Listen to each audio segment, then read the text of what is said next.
आज इस वीडियो में हम आपको बताएंगे कक्षा 8 के हिंदी के प्रश्नों का उत्तर। अर्थात कक्षा 8 के बच्चों के लिए पाठ 2 काकी में जो प्रश्न दिए गए हैं उसके प्रश्न का उत्तर हम बताएंगे। तो सबसे पहले हम देखते हैं पाठ से के अंतर्गत जो प्रश्न दिए गए हैं उनमें से पहला प्रश्न है समूह क और ख को मिलाने का। क में जो दिया गया है उसको ख में ऊपर नीचे करके दिया गया है, तो मिलान करने का है। बहुत सारे बच्चे आमने सामने न लिख करके तीर के द्वारा मिलाते हैं, लेकिन हम यहाँ पर इन सभी प्रश्नों का जो लिखा है इसका सारा हम आमने सामने लिख दिए हैं। जैसे कि इसमें लिखा है श्यामू के पिता, तो श्यामू के पिता कौन थे, उसका यहाँ पर सही उत्तर है विशेश्वर। उसी प्रकार से श्यामू का साथी कौन है, तो उसका उत्तर है भोला। अगला है श्यामू के भैया, उनका नाम है जवाहिर। श्यामू के साथी की बहन, उसका है नाम जीजी, यानी श्यामू के साथी की बहन को जीजी कहते थे। अगला है श्यामू की माँ, उसको काकी कहते थे। श्यामू के साथी की माँ यानी श्यामू का जो मित्र था उसकी माँ कौन थी, तो उसको सुखिया कहते थे। अर्थात श्यामू के साथी की माँ का नाम सुखिया था। सुखिया श्यामू के साथी की माँ थी। अगला प्रश्न नंबर 2 है, उसको हम यहाँ पर देखते हैं। तो इसका प्रश्न है श्यामू ने भोला के सामने कौन सा रहस्य खोला। अर्थात श्यामू के मन में जो विचार थे काकी के प्रति, काकी की मृत्यु के पश्चात श्यामू किस प्रकार से काकी को प्रेम करता था, कैसे काकी को पाना चाहता था, तो प्रश्न के रूप में यहाँ दिया गया है कि श्यामू ने भोला के सामने कौन सा रहस्य खोला। तो उसका उत्तर है श्यामू ने भोला के सामने यह रहस्य खोला कि मैं पतंग को ऊपर राम के यहाँ भेजकर काकी को नीचे लाना चाहता हूँ। अर्थात श्यामू ने भोला को यह बताया कि जिस प्रकार से पतंग आकाश में उड़ रही है उसी प्रकार से अगर हम पतंग उड़ाएं और पतंग को राम के यहाँ भेज दे तो उसकी डोर पकड़कर काकी मेरे पास वापस आ जाएगी। तो उसका उत्तर यही है कि श्यामू ने यह रहस्य खोला कि मैं पतंग ऊपर राम के यहाँ भेजकर काकी को नीचे लाना चाहता हूँ। और तीसरा प्रश्न है श्यामू ने जवाहिर भैया से कागज पर काकी क्यों लिखवाया। कागज पर काकी क्यों लिखवाया, तो उत्तर इसका है श्यामू ने जवाहिर भैया से कागज पर काकी इसलिए लिखवाया कि पता लिखा रहने पर पतंग सीधे काकी के पास जाएगी। तो पहले के समय में लोग चिट्ठियां भेजते थे और चिट्ठियों पर पता लिखकर भेजते थे, तो उस पता पर चिट्ठी जाया करती थी। तो इसी बात को ध्यान में रखकर श्यामू ने जवाहिर भैया से काकी लिखवाया कि इस पतंग पर काकी लिख दिया जाएगा तो पतंग काकी के पास चली जाएगी। जैसे चिट्ठियां दूर बैठे हुए आदमी को भेजा जाता था उसके पते पर, उसी बात को ध्यान में रखकर श्यामू ने जवाहिर भैया से पतंग पर काकी लिखवाया। अगला है उड़ती हुई पतंग को देखकर क्या सोचकर श्यामू का हृदय एकदम से खिल उठा। तो इसका उत्तर है उड़ती हुई पतंग को देखकर श्यामू का हृदय यह सोचकर एकदम से खिल उठा कि मैं पतंग को ऊपर भेजकर काकी को राम के यहाँ से वापस ले सकता हूँ। अर्थात श्यामू के मन में यह विचार आया कि अगर उड़ती हुई पतंग को हम राम के यहाँ भेज दें तो काकी उसकी डोर पकड़कर वापस आ जाएगी। इसमें प्रश्न नंबर 2 और प्रश्न नंबर ये 4 दोनों के उत्तर में बहुत समानता है, लेकिन थोड़ा सा अंतर है। उस अंतर को इसे पढ़ करके समझा जा सकता है। तो इसमें यही है, यह सोचकर श्यामू का हृदय एकदम से खिल उठा कि यह पतंग जब ऊपर चली जाएगी तो काकी उसकी डोर पकड़कर नीचे आ जाएगी। यही लिखा है ऊपर भेजकर काकी को राम के यहाँ से वापस ला सकता हूँ, ये श्यामू सोच रहा था। अगला है भोला एक ही डांट में मुखबिर हो गया, इसका आशय क्या है, अर्थात इसका अर्थ लिखना है। तो भोला एक ही डांट में मुखबिर हो गया, इस वाक्य का तात्पर्य क्या है? तो इसका लिखना है भोला एक ही डांट में मुखबिर हो गया, इस बात का तात्पर्य यह है कि डांट पड़ते ही भोला ने श्यामू द्वारा कही गई बातों को बता दिया। भोला को जब डांटा गया कि ये सब क्या हो रहा है, तो भोला ने बता दिया कि यहाँ यह सब हो रहा है, यही सब हो रहा है कि श्यामू चाहते हैं कि पतंग ऊपर भेजकर राम के यहाँ काकी को नीचे लाया जाए, इसीलिए श्यामू पतंग पर काकी लिखवाकर और पतंग को ऊपर भेजना चाहता है, जिससे काकी उसकी डोर पकड़कर वापस आ जाए। भोला द्वारा अगला प्रश्न है, भोला द्वारा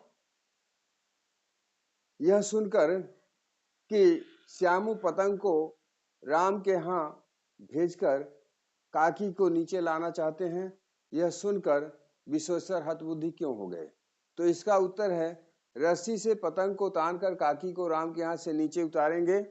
भोला द्वारा इन बातों को सुनकर श्यामू के मन में काकी के प्रति प्रेम को जानकर विश्वेश्वर हतबुद्धि हो गए। अर्थात भोला ने जब विश्वेश्वर को यह बताया कि श्यामू ये चाहते हैं कि हम पतंग ऊपर भेजें राम के यहाँ और उसकी डोर पकड़कर काकी वापस नीचे आ जाए, तो इस बात से श्यामू के मन में जो काकी के प्रति प्रेम था, उस प्रेम को जब विश्वेश्वर समझे तो वो हतबुद्धि हो गए। अर्थात उनका दिमाग इस उलझन में पड़ गया कि श्यामू इतने दिनों के बाद भी अपने काकी से प्रेम करता है। अर्थात श्यामू की बात, भोला की बातों को सुनकर विश्वेश्वर अचंभा में पड़ गए। सातवां और अंतिम प्रश्न है कि पाठ के आधार पर, कहानी के आधार पर दो प्रश्न बनाइए। तो कहानी के आधार पर दो प्रश्न हैं। दाह संस्कार को जाते समय घर वाले श्यामू को साथ क्यों नहीं ले गए? ये पहला प्रश्न है। दाह संस्कार को जाते समय घर वाले श्यामू को साथ क्यों नहीं ले गए? क्योंकि श्यामू को घर वालों ने, यानी जो वहां की एक नौकरानी थी, उसने श्यामू को बहला फुसला करके घर पर रोक लिया था। बाकी लोग काकी को अंतिम संस्कार के लिए ले गए थे और श्यामू नहीं जा पाया था। तो इसीलिए हमने प्रश्न बनाया है, दाह संस्कार को जाते समय घर वाले श्यामू को साथ क्यों नहीं ले गए? ये पहला प्रश्न है। और दूसरा प्रश्न है, श्यामू द्वारा पैसा मांगने पर विश्वेश्वर ने उसे पैसा क्यों नहीं दिया?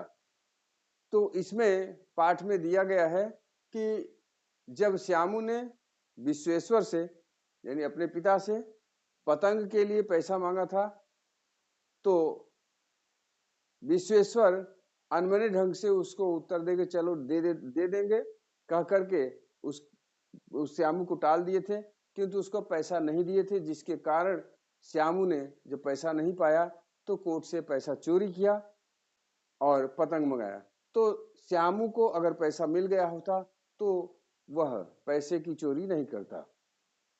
तो प्रश्न है, श्यामू द्वारा पैसा मांगने पर विश्वेश्वर ने उसे पैसा क्यों नहीं दिया?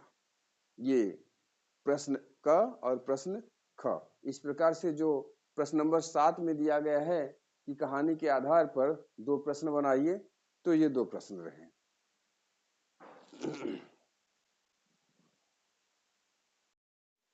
हम भाषा की बात में जो किताब में वाक्य दिया गया है उसके आधार पर हमने यहाँ पर लिखा है, पतंग को ऊपर भेजकर काकी को राम के यहाँ से नीचे उतारेंगे।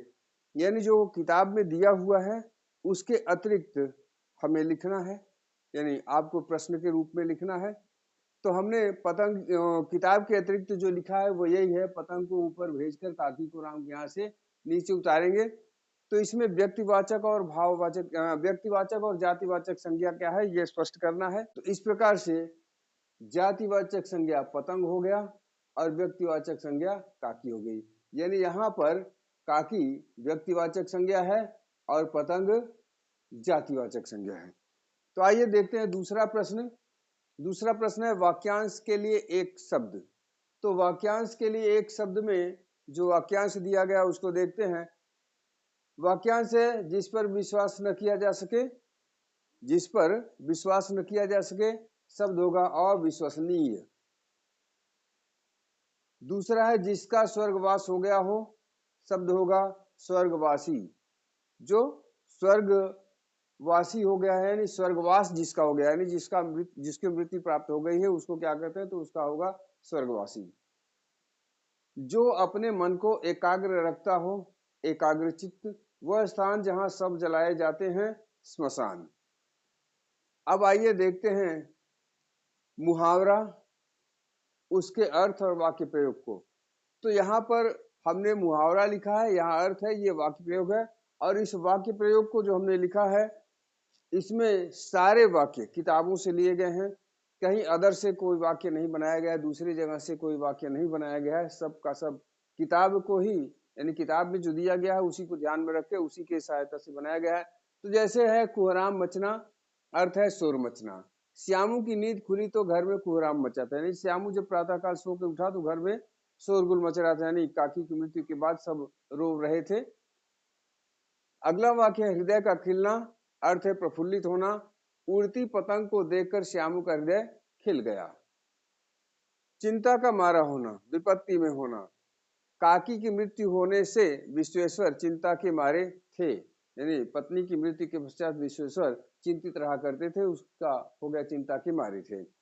रहस्य खोलना, राज बताना, यानी श्यामू ने जो बात भोला को बताया था वो एक राज था और उसे भोला ने खोल दिया। तो हमने यहाँ लिखा है भोला ने श्यामू का रहस्य खोल दिया, यानी भोला ने श्यामू के बारे में यह बताया कि भोला ने हमसे क्या क्या कहा था इस पतंग को लेकर।